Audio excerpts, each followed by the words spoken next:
Waalaikumsalam warahmatullahi wabarakatuh. Selamat pagi anak-anak. Pagi Bu. Bagaimana kabarnya hari ini? Baik Bu. Alhamdulillah juga sehat semua. Baiklah, di sini Ibu mau absen dulu ya. Iya Bu. Ya, Bu. Ani, Hadir. Anita, Hadir. Alvaro, hadir.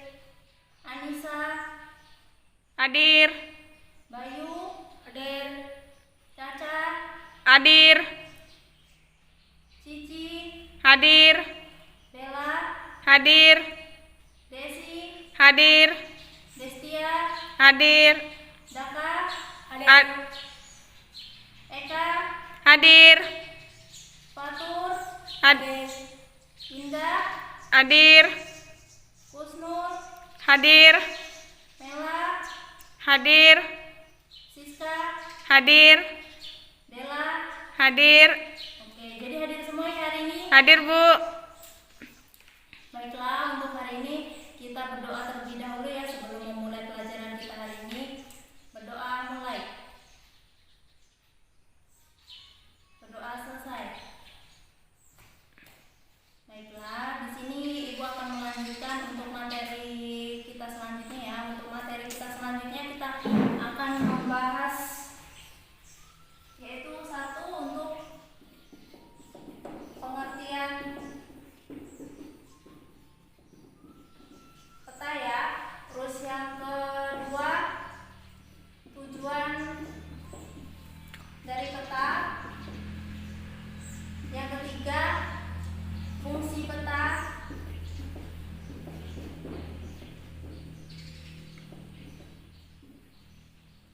Yang keempat yaitu tentang kegunaan itu komponen peta.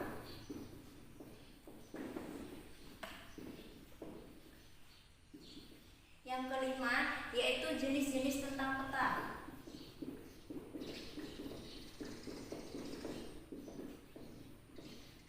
Yang keenam yaitu tentang cara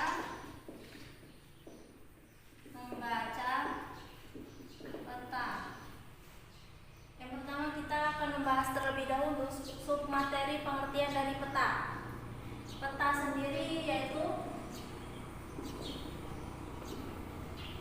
peta adalah peta.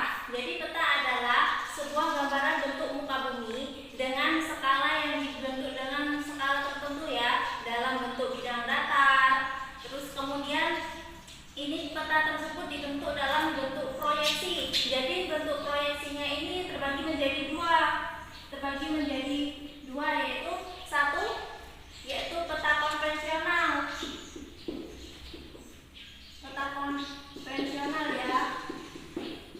Terus yang kedua yaitu peta digital.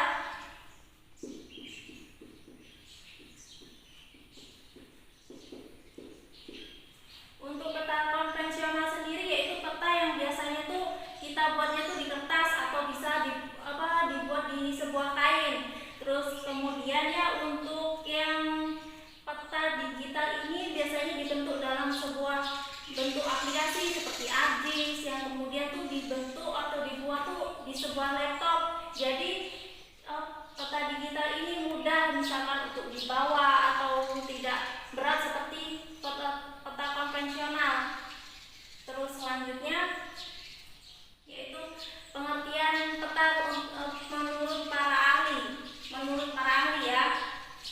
Jadi peta di sini. Jadi peta itu ya, peta itu berasal dari bahasa Yunani yaitu mapa. Yang berarti peta.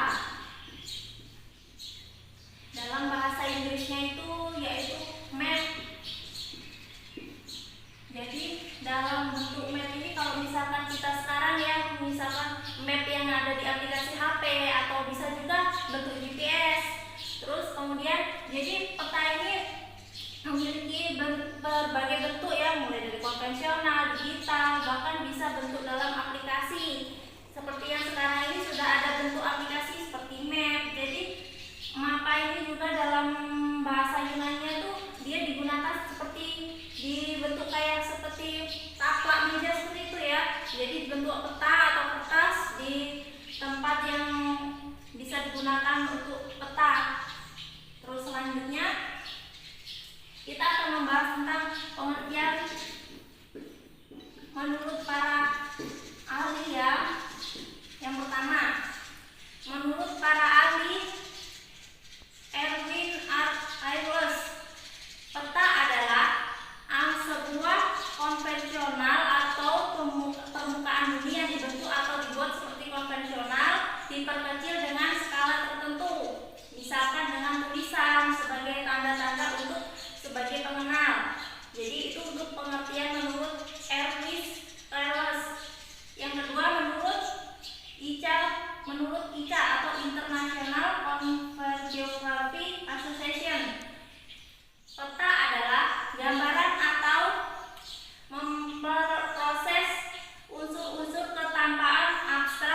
1998.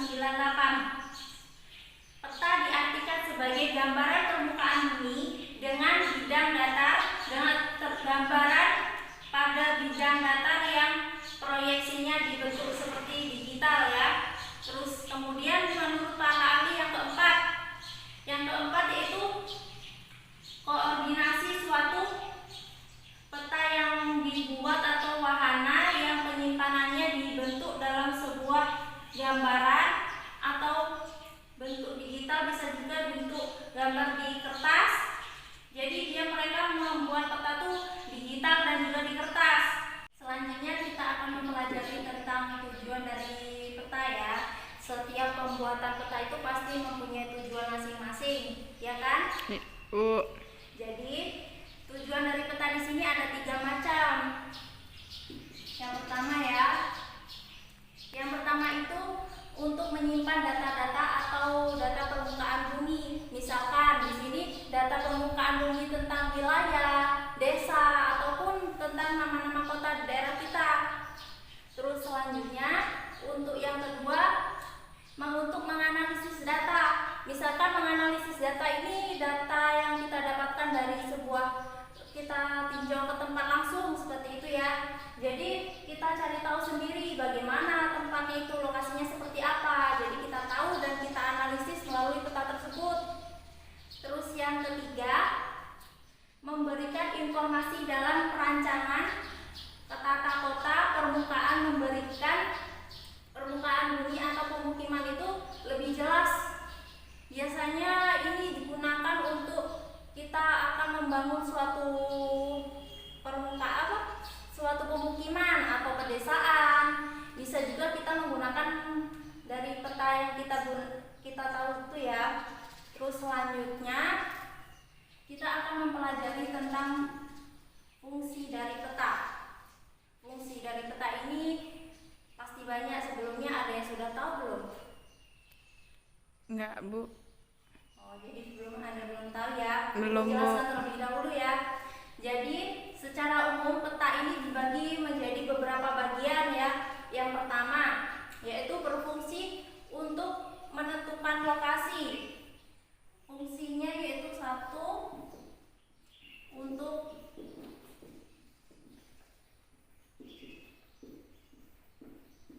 menentukan lokasi. Jadi lokasi di sini ya, misalkan kalau kita mau nentuin lokasi, kita bisa lihat dari peta atau map ya. Jadi kita tahu misalkan kita mau mencari daerah kita sendiri, misalkan mau mencari kota Palembang seperti itu ya, kita lihat di map tersebut ada nggak lokasinya di mana, tempatnya di mana, terus dekat dengan apa. Jadi itu yang namanya tempat atau lokasi. Terus kita selanjutnya akan membahas tentang fungsi yang kedua yaitu memperlihatkan ukuran ya. Ukuran. Jadi untuk ukuran ini biasanya digunakan untuk jarak, luas. Misalkan kita ingin mengetahui luas daerah kita atau desa kita cari tahu bagaimana daerah kita ini. Apakah luasnya sudah sesuai dengan aslinya ataukah beda dengan yang di peta. Jadi selanjutnya untuk yang ketiga yaitu menggambarkan bentuk. Jadi bentuknya di sini tuh ada juga yang untuk daerah-daerah kita ya. Misalkan untuk bentuk daerah sungai, daerah pedesaan, pemukiman ataupun bangunan. Jadi setiap bentuk fungsi peta tuh ada bentuk-bentuknya ya. Bentuk untuk peta bangunan, peta pedesaan, kota ataupun peta dunia pasti ada bentuk-bentuknya. Terus yang untuk selanjutnya itu untuk menyajikan data tentang provinsi, misalkan data potensi wilayah, potensi daerahnya itu apa, misalkan potensi pertanian atau pendapatannya itu bagaimana. Terus selanjutnya fungsi untuk alat analisis. Nah, jadi fungsi untuk alat untuk analisis ini banyak ya. Untuk analisis biasanya ini digunakan untuk para ahli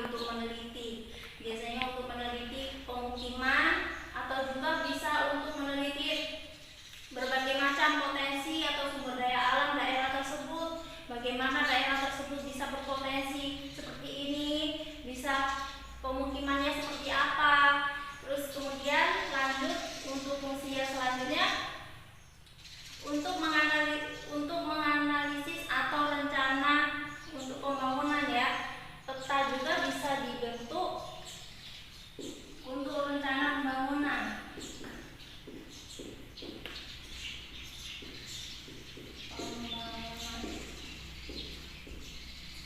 Untuk rencana pembangunan. Jadi peta ini tuh bisa digunakan untuk merencanakan sebuah bangunan atau tempat yang bagus, atau misalkan untuk daerah yang dataran tinggi atau dataran rendah, kita tahu tempatnya seperti apa. Tempatnya ini bagus tidak untuk bangunan. Jadi kalau misalkan bagus, berarti kita akan memilih tempat tersebut. Terus untuk fungsi yang terakhir, yaitu fungsi sebagai alat memenuhi atau mengetahui hubungan timbal balik antara manusia maupun fenomena-fenomena dan gejala alam di muka bumi ini. Jadi untuk mengetahui hubungan timbal balik ya, hubungan timbal balik dan fenomena. Jadi untuk mengetahui hubungan timbal balik ini, kita tahu bagaimana daerah tersebut memiliki hubungan timbal balik yang seperti apa dengan masyarakat ataupun dengan hewan atau tumbuhan. Mereka tuh saling berhubungan tidak, saling menjaga tidak. Terus untuk selanjutnya fenomena. Fenomena di sini tuh biasanya banyak ya. Kita bisa tahu bagaimana hujannya di situ seperti apa. Terus kita tahu juga curah hujannya tuh setiap tahun atau bahkan setiap hari hujan. Terus fenomena apa aja yang ada di daerah tersebut. Itu tadi ya untuk jenis-jenis atau fungsi dari peta. Jadi bagaimana, sudah mengerti atau belum? Aku mau menjelaskan lagi. Bu, saya mau tanya, kalau misalnya di peta itu kan tadi Ibu kayak bentuk kayak itunya kan terlihat kan. Nah, saya mau tanya, kalau di peta itu sungai itu warnanya apa ya Bu? Kalau di peta yang kayak maksudnya bisa digital yang kayak dibuat di ArcGIS Bu. Oh, jadi kalian belum paham untuk bentuk-bentuk dari warna peta ya? Iya Bu. Warna peta misalkan untuk sungai. Jadi misalkan untuk kita membuat peta, misalkan kita buat peta manual dulu ya di kertas. Iya. Manual di kertas itu warna, misalkan untuk sungai itu biasanya warna hijau. Oh, hijau Bu. Kalau misalnya di digital? Sama hijau juga. Misalkan beda dengan laut. Kalau laut misal pasti warnanya biru atau mungkin biru ke agak tua-tuaan gitu ya. Oh, ya Bu, paham. Ada yang mau bertanya lagi? Enggak Bu. Ada. Jadi sudah paham ya. Kita lanjut ke komponen dari peta. Jadi komponen dari peta ini ada 13 macam ya. Yang pertama yaitu judul peta. Yang pertama itu judul. Jadi dalam sebuah peta ini tuh pasti ada judul. Kalau tidak ada judul, kita tidak tahu peta ini tuh menunjukkan peta apa sih, kok gak ada judulnya, kok bisa langsung ada petanya aja. Jadi judul itu pasti ada. Biasanya judul itu ini misalkan gambarnya ya. Jadi judulnya itu pasti ada di sini, pasti ada di paling pucuk misalkan. Bisa juga ada di luarnya di sini. Pasti ada judul. Kalau misalkan judulnya itu tentang lahan ya, pasti di sini.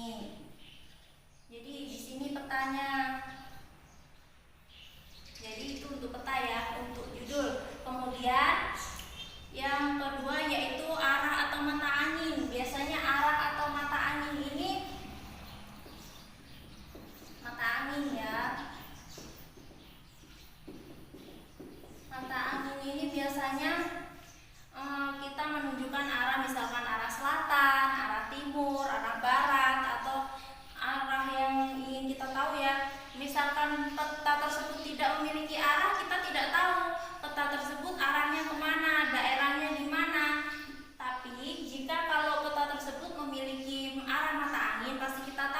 daerah tersebut di mana dan arahnya kemana.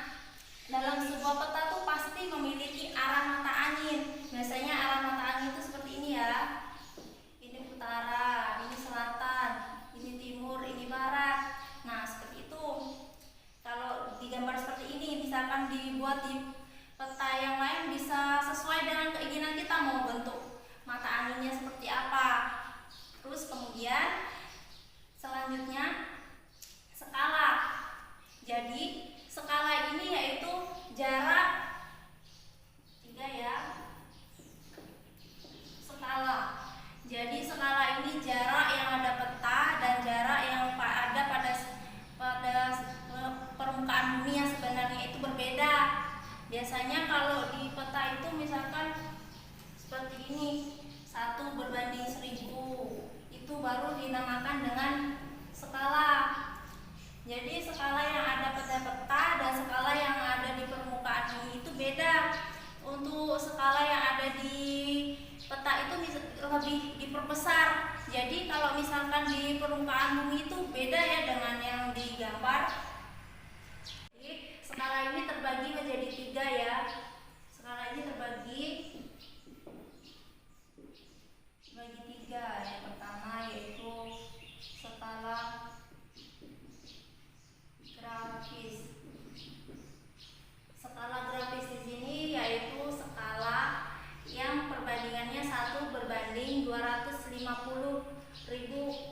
Jadi artinya di sini dalam skalanya ini jaraknya tuh lebih besar atau lebih besar, pokoknya lebih besar lah dari yang lainnya nanti. Terus kemudian skala numerik atau skala angka. Skala angka ini biasanya digambarkan dalam bentuk tulisan angka ya, tidak bentuk tulisan seperti ini. Jadi dia tuh bentuknya tuh ditulis dengan angka atau tidak dengan seperti ini. Jadi skala ini berbeda-beda ya penulisannya, ada yang angka, ada yang huruf.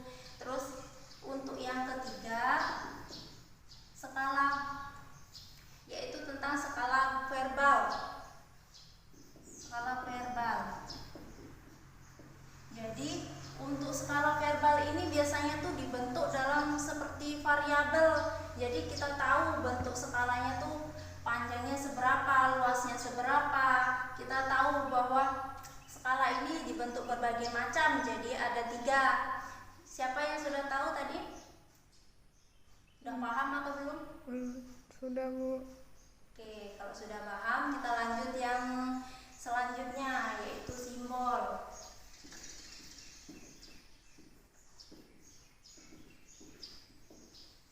Di sini sudah ada yang tahu belum simbol itu seperti apa? Ada yang tahu belum? Bentuk. Ada yang lain? Oke, jadi belum paham ya. Jadi simbol di sini itu dipakai dalam sebuah peta. Misalkan di sini tuh simbol gunung dibuat seperti ini. Terus kemudian simbol untuk sungai, jalan itu mempunyai simbol-simbol tersendiri ya. Jadi simbol di sini itu sifatnya tetap atau bisa jadi tidak berubah. Misalkan untuk bangunan ya seperti itu terus bangunan. Misalkan untuk gunung ya tetap seperti itu, dia tidak akan berubah. Jadi sudah ditetapkan seperti itu. Jadi simbol ini memiliki ketentuan yang menentukan menurut suatu simbol yang sudah ditentukan dalam sebuah peta ya. Jadi seperti ini ada simbolnya. Jadi sudah ditentukan, tidak lagi bisa berubah. Terus selanjutnya, jadi simbol peta ini dibagi beberapa jenis lagi ya, yaitu untuk simbol titik. Simbol titik di sini digunakan untuk menitik misalkan di sini ya. Ini misalkan daerah ini daerah Palembang ya. Jadi simbol titik ini untuk menentukan lokasi atau daerah tempat tersebut. Kemudian simbol garis. Simbol garis ini digunakan untuk misalkan garis astronomi ataupun garis misalkan garis untuk daerah perbatasan kecamatan atau perbatasan provinsi. Terus kemudian untuk simbol aliran sungai. Untuk simbol aliran sungai ini biasanya dibentuk seperti ini ya. Ini aliran sungai. Jadi simbolnya itu seperti sungai, dia tidak akan berubah. Jadi untuk simbol laut juga berbeda. Kemudian simbol batang. Simbol batang ini digunakan untuk menyatakan suatu perbandingan dengan daerah atau tempat yang lain. Terus kemudian simbol lingkaran ini digunakan untuk menyatakan hasil atau tempat yang sudah kita lihat ya. Terus yang selanjutnya simbol bola atau simbol yang digunakan untuk menyatakan volume atau padatan suatu daerah tersebut. Kemudian simbol area. Simbol area ini digunakan untuk menentukan area mana saja daerah tersebut. Bisa dikatakan misalkan daerah kita ini ya, misalkan di sekolah atau gimana gitu, itu ditentukan oleh namanya area. Terus selanjutnya simbol sudah, jadi semuanya itu ada 7 ya simbolnya itu. Bagaimana, sudah ada yang jelas? Jelas, Bu. Oke, selanjutnya kita lanjut untuk legenda ya. Di sini saja ya, tidak muat di bawah. Ya, Bu. Legenda. Jadi simbol legenda ini adalah simbol yang menjadi kunci untuk membaca sebuah peta. Atau kita tuh dari legenda ini kita tahu daerah mana saja, apa untuk simbolnya tuh ini tuh apa namanya. Terus jadi kita tahu nama-nama simbolnya ini melambangkan daerah apa, tentang apa. Jadi kita tahu. Yang si legenda ini merupakan simbol yang biasanya dalam bentuk letaknya tuh ya, warna merah ini digunakan untuk misalkan untuk daerah-daerah seperti untuk menandai pemukiman. Jadi untuk pemukiman itu misal kita mau menggambar atau apa, kita gunakan warna merah. Misalkan untuk daerah yang ada di pemukiman yang ada di peta yang misalkan atlas ya, pasti biasanya ada gitu kan yang namanya pemukiman, itu biasanya warnanya merah. Terus selanjutnya yaitu warna kuning. Warna kuning di sini biasanya digunakan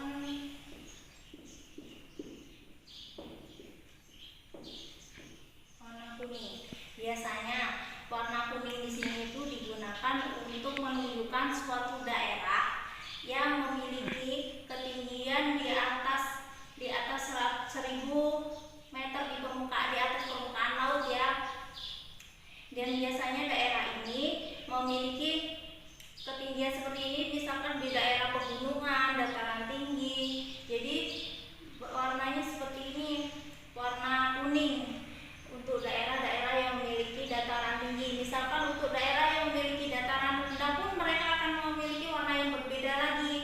Jadi untuk yang lebih signifikan atau lebih sering ya kita lihat itu menggunakan warna kuning untuk daerah yang memiliki ketinggian yang lebih tinggi, misalkan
Jadi warna peta ini digunakan untuk membedakan atau untuk menempatkan atau objek yang di permukaan bumi. Jadi untuk warna ini tuh ya, untuk membedakan objek di permukaan bumi ini warnanya tuh beda. Jadi untuk daerah-daerah yang beda tempat tuh pasti memiliki warna yang berbeda pula. Jadi untuk warna ini terbagi menjadi beberapa, yaitu yang pertama itu untuk warna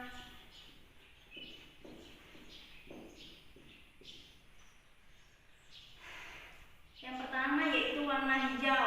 Warna hijau ini digunakan untuk membedakan penampakan atau objek di permukaan bumi dari ketinggian 200 meter. Biasanya ini tuh bentuk vegetasi ya, atau bentuk hutan. Jadi warnanya ini warna hijau. Selain itu, untuk warna selanjutnya yaitu warna merah.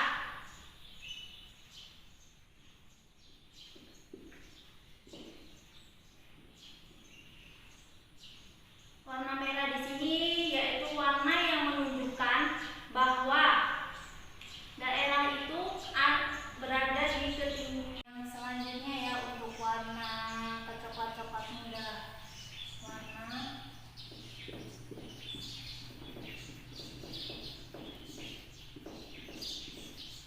Jadi untuk warna coklat muda ini biasanya digunakan juga untuk pemukiman. Jadi untuk pemukiman juga biasanya menggunakan warna coklat muda. Untuk selanjutnya yaitu menggunakan warna warna kebiru, keputih abu-abuan.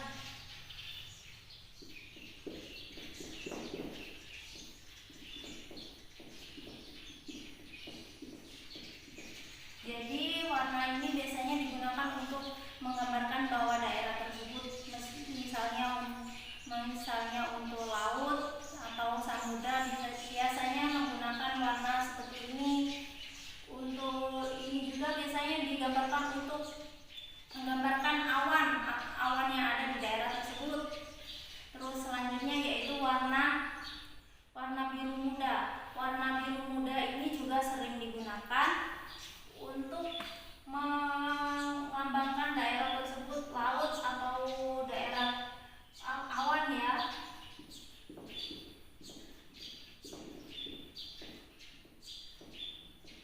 Warna biru muda ini biasanya digunakan untuk melambangkan awan, misalkan daerah tersebut, atau kita membuat peta ini tuh seperti peta di 3 dimensi. Jadi kita tahu daerah tersebut memiliki warna awan seperti apa. Selanjutnya yaitu warna biru tua.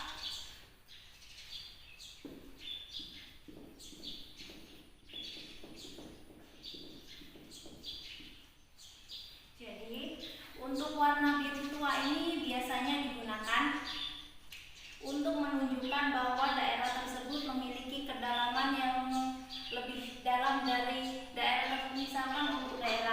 Misalkan samudra ataupun daerah-daerah yang samudanya tuh luas seperti itu. Jadi daerah kedalaman tersebut digambarkan tuh di peta tuh warnanya biru sekali. Jika misalkan daerah tersebut lautnya itu tidak dalam, mungkin warnanya bisa warna abu-abu atau agak keputih-putihan ya. Jadi bagaimana, sudah jelas belum untuk beberapa contoh warna yang digunakan dalam sebuah peta ini? Jelas, Bu.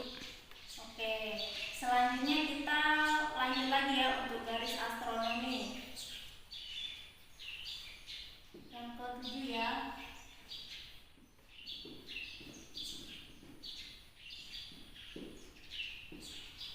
Garis astronomi ini biasanya menunjukkan bahwa daerah tersebut memiliki daerah garis lintang, garis bujur, atau daerah tersebut digunakan untuk menentukan sebuah posisi daerah tersebut, di mana kok bisa daerah tersebut di sini. Jadi di sini tuh kita menentukan dulu di mana garis astronominya. Jadi jika garis astronominya tepat, pasti daerahnya sesuai dengan yang ada di peta.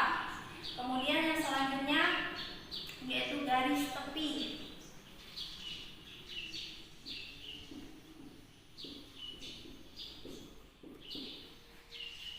Bagaimana, ada yang tahu belum garis tepi itu seperti apa? garis yang di pinggir-pinggir peta kan, Bu? Ya, jadi seperti ini ya gambarnya tuh. Misalkan kita mau gambar tuh pasti ada garis tepinya di sini. Pasti ada garis tepi. Dia tuh berbentuk seperti segi empat atau pokoknya dia tuh berbentuk seperti kertas yang mau kita buat ya. Pasti ada. Kalau sebuah peta tuh pasti memiliki garis tepi. Oke, selanjutnya yang ke-9 ya. Sumber peta.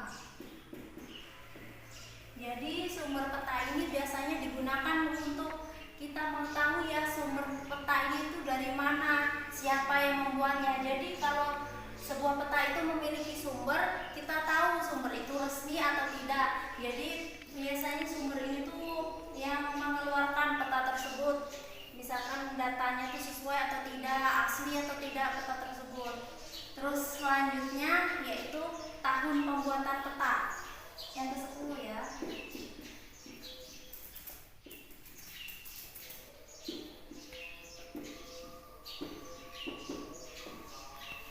Jadi tahun pembuatan peta ini perlu juga ya dalam sebuah peta harus ada.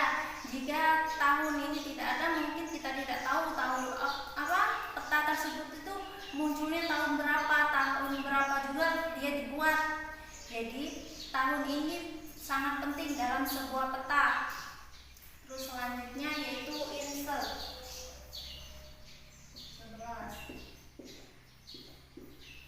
11. Insert adalah sebuah peta kecil yang disisipkan di peta yang ada di sebuah gambar peta tersebut ya. Peta ini tuh ukurannya tuh lebih kecil daripada peta yang peta sebenarnya. Jadi untuk menentukan lokasi atau daerah tersebut. Jadi untuk insert ini terbagi menjadi 3 bagian. Menjadi 3 ya. Yang pertama itu untuk insert petunjuk atau lokasi. Insert petunjuk lokasi.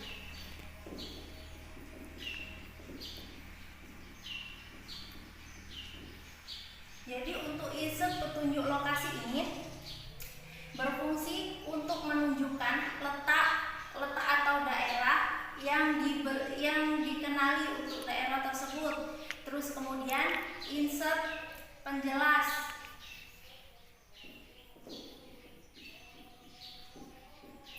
Jadi untuk insert penjelas ini biasanya insertnya itu berfungsi untuk menjelaskan peta tersebut.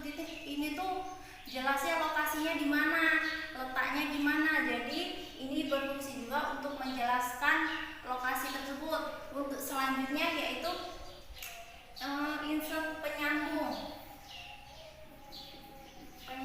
ya atau penghubung. Jadi untuk insert penyambung atau penghubung ini biasanya digunakan untuk menyambungkan daerah atau tempat yang terputus sehingga daerah tersebut tuh dari peta tuh terlihat seperti menyatu, tidak terputus. Oke, untuk insert apakah sudah jelas? Oke, yang ke-12 ya. Kita untuk yang ke-12 yaitu tipe huruf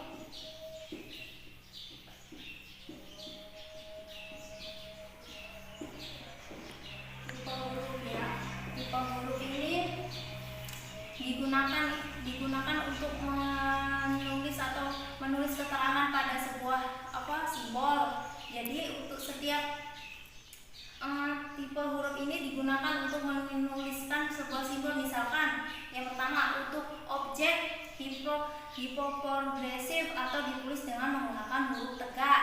Terus kemudian untuk objek hidrografi ditulis dengan huruf miring. Jadi untuk penulisan pun diatur, jadi tidak semuanya tuh sama. Jadi kita dapat membedakan daerah itu bagaimana. Untuk selanjutnya yang ke-13 yaitu garis lintang dan garis bujur.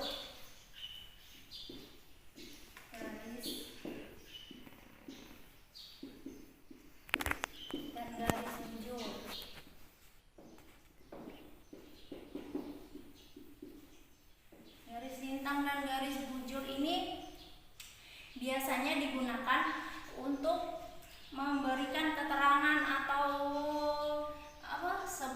penjelasan ya, untuk menjelaskan bahwa daerah tersebut berada di garis di daerah mana, di lintang berapa, garis bujur berapa. Jadi kita tahu secara pasti daerah tersebut memiliki garis bujur berapa, garis lintang berapa.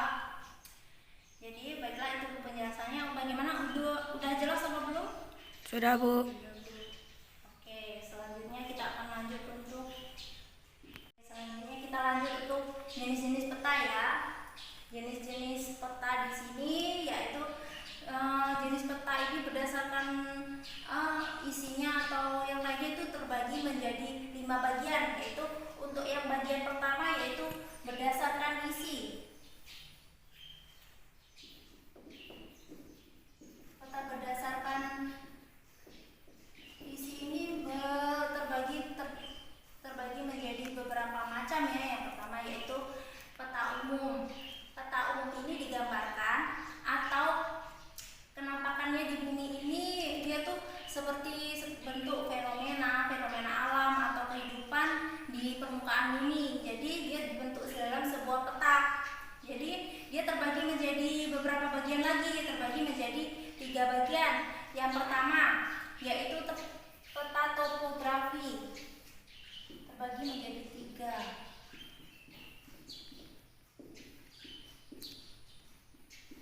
Topografi.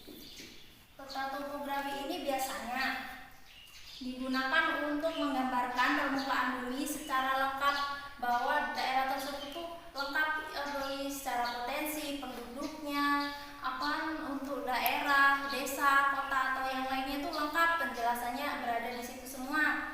Kemudian untuk peta koorografi.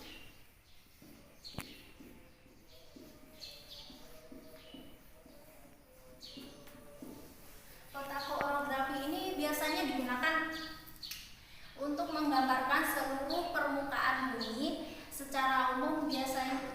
Biasanya digunakan untuk seperti peta, misalkan peta kartografi atau peta-peta yang lain ya. Terus kemudian peta yang selanjutnya yaitu peta dunia.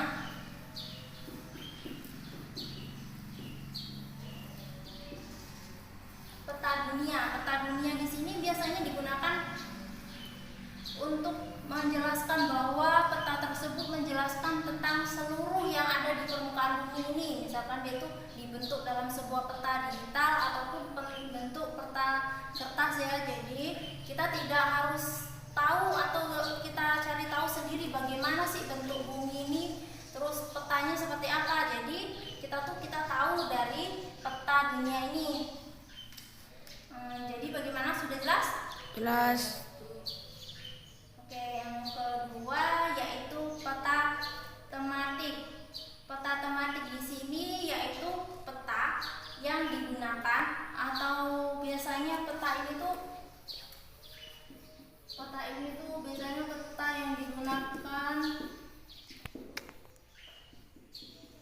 Peta tematik ini biasanya digunakan seperti peta bentuk lahan, bentuk seperti pegunungan, untuk tata guna lahan, pemukiman, ataupun peta politik. Biasanya digunakan seperti itu untuk dibuatnya. Selanjutnya untuk peta berdasarkan simbol datanya.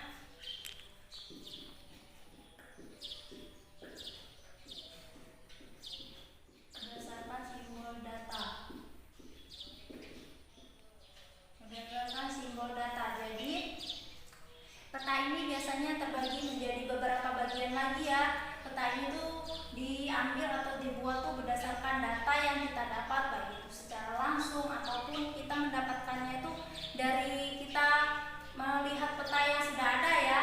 Peta tersebut biasanya tuh berbentuk peta turunan, yaitu tentang peta induk ataupun peta yang lainnya juga. Oke, selanjutnya untuk yang ketiga yaitu berdasarkan skala.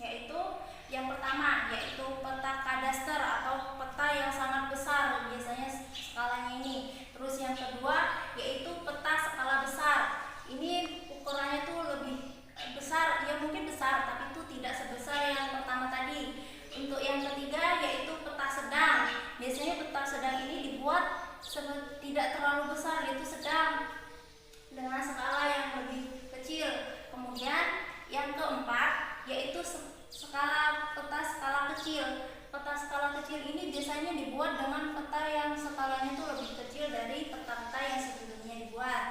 Nah, selanjutnya yaitu peta geografis. Peta geografis ini biasanya skalanya itu lebih dari 2000 atau 1 juta skalanya ya, jadi lebih besar. Untuk selanjutnya yaitu berdasarkan bentuknya. Jadi berdasarkan bentuknya peta ini dibedakan menjadi beberapa bagian lagi, yaitu untuk peta yang pertama yaitu peta datar. Peta datar ini digunakan dibuat atau digunakan seperti peta yang dibentuk datar dan tidak pembuatannya pada bidang datar yang memakai perbedaan warna atau simbol sebagai pelengkapnya. Kemudian untuk peta timbul. Peta timbul di sini dibentuk atau dibuat menimbul. Tidak seperti kita buat peta biasanya ya. Kita membuat peta timbul ini dengan cara yang berbeda-beda lagi, tidak sama dengan peta yang pertama yaitu peta datar. Kemudian selanjutnya peta digital. Peta digital ini pasti sudah ada yang tahu. Peta digital itu apa? Jadi belum tahu ya.